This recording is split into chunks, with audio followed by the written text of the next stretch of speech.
This is my humble request to all the Barcelona fans, whoever is watching this video from anywhere of the world, please start a campaign of Laporta out because he is doing crazy things with our club and I don't know what the hell is happening with them.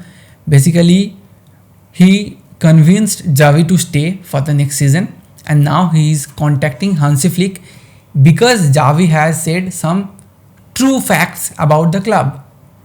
True facts about the financial condition.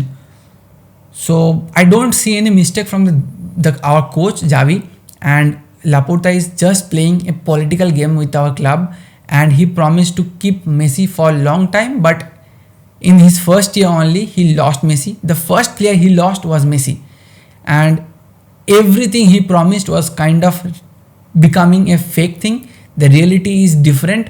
We had lost more things in Laporta's era, and I would request everyone watching this video, if you are a Barcelona fan, start a campaign of Laporta out everywhere, YouTube, Instagram, Twitter, or you can say X, Facebook, anywhere.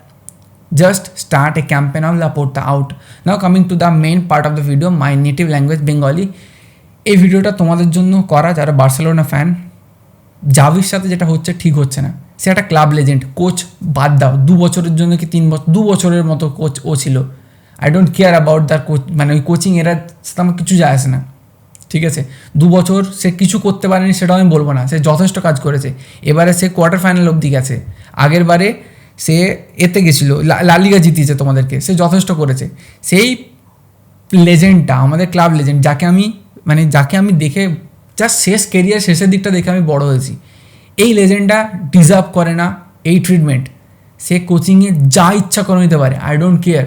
সে বার্সেলোনাকে যা দিয়েছে, সে coaching কেরিয়ারে এসব অনেক দিয়েছে। আমি মানছি সে champions লিগে trophy দিতে পারেনি, কিন্তু সে বার্সেলোনাকে যা দিয়েছে সেটা অনেক। তো সেই প্লেয়ারটা ডিজার্ভ করে না এই রকম ট্রিটমেন্ট, বা সেই কোচটা। সে আমাদের কাছে অলওয়েজ লেজেন্ড থাকবে। লাপোর্তার কোনো ক্ষমতা নেই যে জাভির সাথে এরম ট্রিটমেন্ট হবে। তাকে তুমি কিছুদিন আগে বললে যে তুমি থাকো, তুমি তাকে কনভিন্স করলে, কেন না তোমার পকেটে পয়সা নেই। তুমি যদি জাভিকে স্ট্যাক করতে চাও তাকে পয়সা দিতে হবে, নতুন ম্যানেজার আনতে চাইলে তাকে পয়সা দিতে হবে এক্সট্রা, অনেক প্রবলেম। সেই জন্য তুমি জাভিকে কিছু বললে না, বললে যে তুমি থাকো, কনভিন্স করলে। সে যখন হ্যাঁ বলে দিল, তারপর সে এমন একটা কথা বললো যেটা সত্যি, যেটা ক্লাবের আজকের সিচুয়েশান অ্যাকচুয়ালি, যে আজকের দিনে আমাদের কাছে এতটাও পয়সা নেই যে 25 বছর আগে যেরকম ছিল যে আমরা যাকে চাইবো তাকে সাইন করবো। মানে এমবাপে সে সাইনিংটা রিয়াল মাদ্রিদ করেছে, তার একটা প্রপার রিপ্লাই দেবো, হালান্ডকে সাইন করে বা কোনো টপ নচ প্লেয়ারকে সাইন করে, লাইক মুসিয়ালা বা এরম কাউকে। নেই আমাদের কাছে সেই ক্ষমতাটা, এটা আমাদের মানতে হবে। তো সেটা তো ট্রুথ। সেটা বলার জন্য এখন লাপোর্তা বলছে জাভি আউট, জাভিকে বের করে দেবে। হানসি ফ্লিকের কাছে পাঠিয়ে দিয়েছে ডেকোকে আর বোজানকে, যাতে ওরা কথা বলে হানসি ফ্লিকের সাথে সব ঠিকঠাক করে ফেলে। কেন? সে যখন নিজে চলে যাবে বলেছিল তাকে যেতে দিতে পারতে। এখন সে মেনে নিল থাকবো, এখন তুমি বলছো জাভিকে বের করে দেবো, দিয়ে অন্য ম্যানেজার আনবো। এটা তো কোনো মানে হয় না। সিম্পল ব্যাপার, মানে তুমি আমাদের ক্লাবের লেজেন্ডকে ডিসরেসপেক্ট করতে পারো না। সে পরের সিজনে যদি আবার ট্রফি লেস যায়, যাক, আই ডোন্ট কেয়ার। সে আমাদেরকে যা ট্রফি দিয়েছে সেটার কাছে একটা সিজন কিচ্ছু নয়। সে 15-16টা সিজন টানা আমাদেরকে ট্রফি দিয়ে গেছে, ঠিক আছে। One of the best legend আমি মানি। মেসি, ইনিয়েস্তা, জাভি, এরা 3 জন হচ্ছে সবার ওপরে। এরপরে আসছে বুস্কেস, কার্লোস পিয়াল, এরা এই অবভিয়াসলি পিকে, জেরার্ড পিকে, এদেরকে আমি ড্যানি আলভেস, এদেরকে আমি ছোটো কাউকে করছি না, বাট জাভি, ইনিয়েস্তা, মেসি, এরা হচ্ছে supreme, the most important for our club. বা তুমি কার্লোস পিয়ালকে ওখানে ধরতে পারো। এদের সাথে কোনো দিনও কোনো রকম ডিসরেসপেক্ট হবে, এটা তো আমরা বার্সেলোনা ফ্যানরা মেনে নেবো না। আজকে 2-3টে সিজনের ডাউনফলের জন্য তুমি জাভিকে ডিসরেসপেক্ট করতে পারো না। হু দ্য হেল ইউ আর, আমার যায় আসে না। তুমি লাপোর্তা হও, তুমি ভিক্টর ফন্ট হও, যায় আসে না। তুমি ক্লাবের প্রেসিডেন্ট হও, কিচ্ছু যায় আসে না। এটা লেজেন্ড, তারা ক্লাবকে তৈরি করেছে, তোমরা না। তোমরা শুধু পয়সা দিয়েছো, পয়সা ম্যানেজ করেছো। ক্লাবের লেজেন্ডদেরকে তোমরা কোনোদিনও কোনোভাবে ডিসরেসপেক্ট করতে পারো না। এটাই যদি জাভির জায়গা মেসি হতো না, ওয়ার্ল্ড খেপে যেত। আজকে জাভিকে খুব কম মানুষ চেনে, কারণ খুব কম মানুষ ফুটবলটা বোঝে এতটা ডিপলি। যারা দেখো ব্যাপারটা হচ্ছে মেসি গোল স্কোর করতো, রোনাল্ডো গোল স্কোর করতো, তাই গোটা ওয়ার্ল্ড তাদেরকে চেনে।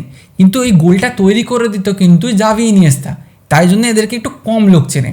কিন্তু যদি জাভি ইনিয়েস্তা না থাকতো, মেসি একা স্ট্রাগল করেছে সেটা আমরা দেখতে পেয়েছি। ইনিয়েস্তা যাওয়ার পর, জাভি যাওয়ার পর মেসি স্ট্রাগল করেছে, প্রচণ্ড স্ট্রাগল করেছে, অনেক কষ্ট করে তাকে বের করতে হতো। ওয়ান ম্যান, একটা মানুষের উপর আমরা ডিপেন্ড করেছিলাম 2-3টে সিজন, সেই সিচুয়েশনটা আমরা দেখে এসেছি। তো জাভি ইনিয়েস্তা কতটা ইম্পর্টেন্ট সেটা আমরা জানি, যারা ফুটবল দেখেছে অনেক দিন ধরে তারা জানে। তো কোনো মানে হয় না লাপোর্তার এরম একটা স্টেটমেন্ট দেওয়ার বা এরম একটা স্টেপ নেওয়ার। জাভি যেতে চেয়েছিল, তুমি যেতে দাওনি, তোমাকে পরের সিজন জাভিকে রাখতে হবে অ্যাট এনি কস্ট। তোমাকে তাকে তার ডিজার্ভিং রেসপেক্ট দিতে হবে। সে যদি থাকতে চায় থাকবে, তার কন্ট্রাক্ট যতদিন আছে সে থাকবে, সিম্পল অ্যাজ দ্যাট। তো আমার মনে হয় জাভিকে না বের করে লাপোর্তাকে বের করা উচিত, এই ম্যানেজমেন্টটাকে বের করা উচিত, টিমটাকে বের করা উচিত, যে ম্যানেজমেন্টের টিম আছে বের করে দাও। এদের কোনো অধিকার নেই আমাদের লেজেন্ডকে, আমাদের ক্লাব লেজেন্ডকে এই জায়গাতে আনার। কোম্যানের সাথেও যেটা হয়েছিল সেটা ভালো হয়নি। কোম্যান আমাদের একটা লেজেন্ড, সে ফ্রিকিকে প্রচুর গোল করে গেছে বার্সেলোনার জন্য, আবার সেন্টার ব্যাক হয়ে একটা যথেষ্ট বড় মাপের প্লেয়ার ছিল আমাদের জন্য, তাকেও আমরা ডিসরেসপেক্ট করেছি। তো এটা ঠিক হচ্ছে না, একদম ঠিক হচ্ছে না। তোমরা গলা তোলো, সব জায়গায় লাপোর্তা আউট লাগাও, আমার মনে হয় না এটা ঠিক হচ্ছে। তো দ্যাটস ইট, এই ভিডিওটা এইটুকু ছিল, বাই।